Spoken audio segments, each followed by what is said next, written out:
ಪ್ರವರ್ಗದ ಸಮಾಜದ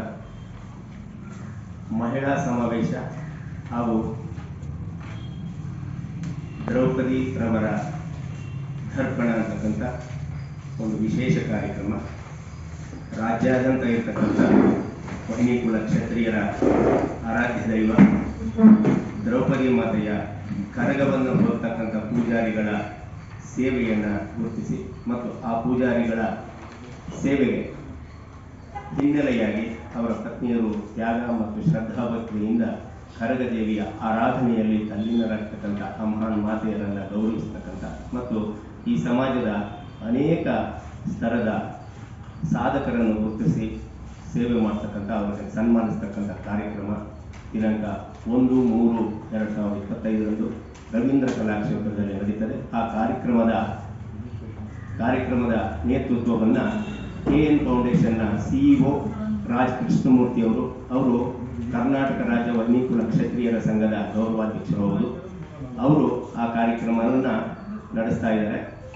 KN ಫೌಂಡೇಶನ್ನ ರಾಜ್ ಕೃಷ್ಣಮೂರ್ತಿ ಅವರು ಇಲ್ಲಿ ಮಧ್ಯಭಾಗದಲ್ಲಿ ಕುಂತಿರೋರು, ಆ ಎಡಭಾಗದಲ್ಲಿರ್ತಕ್ಕಂಥವರು ನಮ್ಮ ವೈನಿಕುಲ ಕ್ಷತ್ರಿಯರ ಕುಲತಿಲಕ PR ರಮೇಶ್ ಅವರು ಶಾಸಕರಾಗಿದ್ದರು, ಮೇಯರ್ ಆಗಿದ್ದರು, ಸ್ಲಮ್ ಬೋರ್ಡ್ ಅಧ್ಯಕ್ಷರಾಗಿದ್ದರು. ಅನೇಕ ಪ್ರಗತಿಪರ ಕೆಲಸಗಳನ್ನು ಬೆಂಗಳೂರಿಗೆ ಮಾಡಿ ಕೀರ್ತಿ ತಂದಿರತಕ್ಕಂಥ ಬೆಂಗಳೂರಿನ ಪ್ರಥಮ ಪ್ರಜೆ ಆಗಿದ್ದಂಥವರು. ಈ ಕಡೆ KN ಫೌಂಡೇಶನ್ನ 45 ವರ್ಷಗಳ ಹಿಂದೆ KN ಫೌಂಡೇಶನ್ನ ಸ್ಥಾಪಿಸಿದಂಥ K ನಾರಾಯಣ ಅವರು ನಮ್ಮ ಜೊತೆ ಇದ್ದಾರೆ. ಆ ಕಡೆ ವೈನಿಕುಲ ಕ್ಷತ್ರಿಯರ ಸಂಘದ ಕಾರ್ಯಕಾರಿ ಸಮಿತಿ ಸದಸ್ಯರು ಅವರು ಉಪಾಧ್ಯಕ್ಷರಾದಂಥ ಶ್ರೀನಿವಾಸ್ ಅವರಿದ್ದಾರೆ.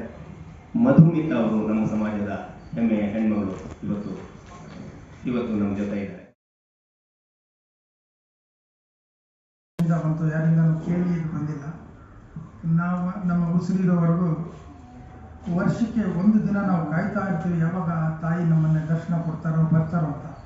ಅಂಥ ತಾಯಿಗೆ ಸೇವೆ ಮಾಡ್ತಿರುವಂಥ ಪೂಜಾರಿಗಳನ್ನ ಗೌರವಿಸೋದು, ಒಂದೇ ಸೂರಲ್ಲಿ ತಂದು ಅವರೆಲ್ಲರ ಒಂದು ಆಶೀರ್ವಾದವನ್ನು ನಮ್ಮ ಇಡೀ ಕುಲಕ್ಕೆ ಹೆಣ್ಣು ಮಕ್ಕಳಿಗೆ ಸಿಗಬೇಕು ಅನ್ನೋ ಒಂದು ಸಂಕಲ್ಪದಿಂದ ಈ ಕಾರ್ಯಕ್ರಮ ಒಂದು ಪ್ರಾರಂಭದಲ್ಲಿ ನಾವು ಮಾಡ್ತೀವಿ. ಆ ಯೋಚನೆ ಬರುವಾಗ ಅವರ ಪತ್ನಿಯರ ತ್ಯಾಗ ನಾವು ಆ ಜಾತಿಯಲ್ಲಿ ಹುಟ್ಟು ಸ್ಮರಿಸೋದು ನಮ್ಮ ಕರ್ತವ್ಯ, ಗೌರವಿಸೋದು ನಮ್ಮ ಕರ್ತವ್ಯ ಅನ್ನೋದು ಅದರ ಜೊತೆ ಅದು ಪೋಣಿಸ್ಕೊಳ್ತು. ಸೊ ಆ ತಾಯಿಂದಿರಿಗೆ ಸುಸಂಸ್ಕೃತ ಧರ್ಮಪತ್ನಿ ಅನ್ನೋ ಒಂದು ಬಿರುದನ್ನು ಕೊಟ್ಟು ಗೌರವ ಸಮರ್ಪಣೆ ಮಾಡ್ತಾ ಇದ್ದೀವಿ. ಕರಗದ ಪೂಜಾರಿಗಳಿಗೆ ಸುಸಂಸ್ಕೃತ ಧರ್ಮಪಾಲಕ ಅನ್ನೋ ಒಂದು ಬಿರುದನ್ನು ಕೊಟ್ಟು ಗೌರವಿಸ್ತಾ ಇದ್ದೀವಿ. ಇದರ ಜೊತೆ ನಮ್ಮ ಜನಾಂಗಕ್ಕೆ ತುಂಬ ಅನ್ಯಾಯ ಮತ್ತು ಶೋಷಣೆಗೊಳಪಟ್ಟಿದೆ. ಯಾಕಂದರೆ ಮೂಲತಃ ನಾವು ಬೆಂಗಳೂರವರೇ ಆದ್ರೂ ನಮಗೆ ಸಾಮಾಜಿಕ ಸೌಲಭ್ಯ ಸಹ ನಮಗೆ ಸಿಕ್ಕಿಲ್ಲ. ಆರ್ಥಿಕವಾಗಲಿ, ವಿದ್ಯಾಭ್ಯಾಸಕ್ಕಾಗಲಿ ಅಥವಾ ಹೆಣ್ಣು ಮಕ್ಕಳಿಗೆ ಒಂದು ಅಭಿವೃದ್ಧಿಗಾಗಿ ಸಿಗಲಿಲ್ಲ ಅಂತ ನಮ್ಮ ಜನಾಂಗದ ಹೆಣ್ಣು ಮಕ್ಕಳನ್ನ ನಾವು ಗುರುತಿಸಬೇಕು, ವಿದ್ಯಾವಂತರನ್ನ ಸಾಧಕರನ್ನ ಗುರುತಿಸಿ ಅವ್ರಿಗೊಂದು ವೇದಿಕೆ ಸೃಷ್ಟಿ ಮಾಡಬೇಕು ಅನ್ನೋ ಒಂದು ಸದುದ್ದೇಶದಿಂದ ನಾವು ಸುಮಾರು ಒಂದು 380 ಡಬಲ್ ಗ್ರ್ಯಾಜುಯೇಟ್ಸು, ಪೈಲಟ್ಸು, ಆಮೇಲೆ ಡಾಕ್ಟರ್ಸು, ಆಂಟ್ರಪ್ರನರ್ಸು, ಬರೀ ಹೆಣ್ಮಕ್ಳನ್ನ ನಾವು ಒಂದು ಸಂಘಟನೆ ಮಾಡಿ ಅವರಿಗೆ ಒಂದು ವೇದಿಕೆ ಸೃಷ್ಟಿ ಮಾಡಿದ್ವಿ. ಆ ಜನಾಂಗದಲ್ಲಿ ಅವರು KN ಫೌಂಡೇಶನ್ ಅವರು ಇವತ್ತು ಈ ಒಂದು ಕಾರ್ಯಕ್ರಮ ಮಾಡ್ತಾ ಇದ್ದಾರೆ. ಈ ಕಾರ್ಯಕ್ರಮವನ್ನು ಹೆಚ್ಚು ನೀವು ಪ್ರಚಾರ ಕೊಡ್ತಕ್ಕಂಥದ್ದು, ಇದು ಒಂದು ಮಾದರಿ ಆಗ್ತಕ್ಕಂಥ ರೀತಿಯಲ್ಲಿ ತಾವು ಪ್ರಚಾರ ಕೊಡಬೇಕು. ಮತ್ತು ನಮ್ಮ ರಾಜ್ಯ ಸರ್ಕಾರದ DCM ಸಾಹೇಬರಾದಂಥ ಶಿವಕುಮಾರ್ ಅವರು ಬಂದು ಈ ಒಂದು ಭಾಗಿಯಾಗ್ತಿದ್ದಾರೆ. ಅದೇ ರೀತಿ ರಾಮಲಿಂಗ ರೆಡ್ಡಿ ಅವರು ಬರ್ತಾ ಇದ್ದಾರೆ.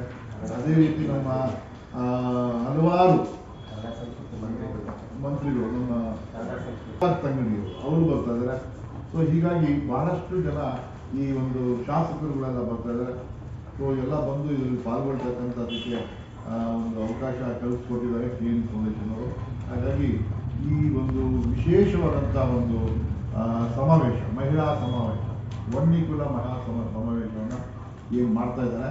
ಅದರಲ್ಲೂ ನಾವು 400ಕ್ಕೂ ಹೆಚ್ಚು ಡಬಲ್ ಗ್ರ್ಯಾಜುಯೇಟ್ ಒಂದು ಟೂರ್ ಕೆಳಗಡೆ ಭಾಳ ಅದು ಅಷ್ಟು ಸುಲಭ ಅಲ್ಲ.